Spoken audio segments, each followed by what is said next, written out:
Hi there, I'm Russell Orr. I work in the Education Department at the Discovery Park of America, and I'm here to talk to you about the North Star Polaris and how it relates to Black History Month.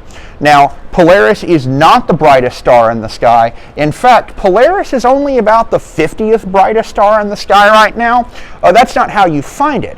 But knowing how to find it is very important, and that's why Discovery Park has made this exhibit to teach people how.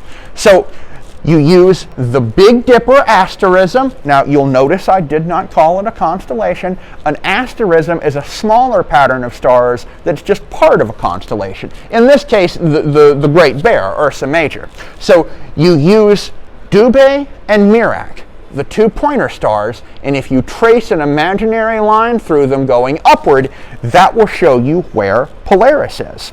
Because Polaris is the brightest star close to the celestial North Pole. What this means is that if I were standing at the North Pole right now, Polaris would be directly above my head. And if I were standing anywhere else besides the North Pole and I saw Polaris, I would know which way to walk to make it be above my head, and therefore I would know which way north is. Naturally, the ability to do this is incredibly important, especially in ancient times. People who were lost would look for the North Star and use it to find their way home.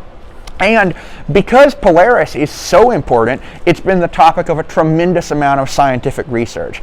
When modern telescopes were trained on it, they were able to discern that Polaris isn't one star. It's actually three stars together. Now, the two smaller stars in that system are not much bigger than our sun, but the primary, Polaris A, is 6 times as heavy as our sun and over 1,000 times as bright. We also know that Polaris's brightness changes. It's sort of pulsating. It's a variable star called a Cepheid variable.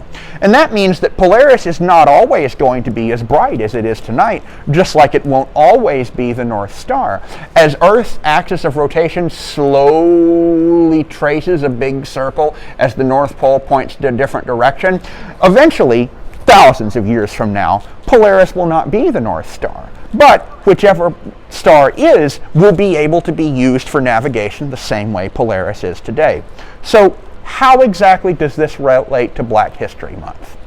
Well, the answer is, not that long ago in American history, there were people who desperately needed to know which way was north, because whether they would be free or remain enslaved depended on their going north instead of south. Whether their children would be free one day depended on their going north instead of south, and the ability to do what we've just done here together. These are real people who had hopes and dreams, and I think it's very important that we remember them and how incredibly brave they had to have been. So this is a topic and a skill that you can learn for yourself. You can practice it almost anywhere, and we hope that you do, and that this video has inspired you to see beyond. Have a great day.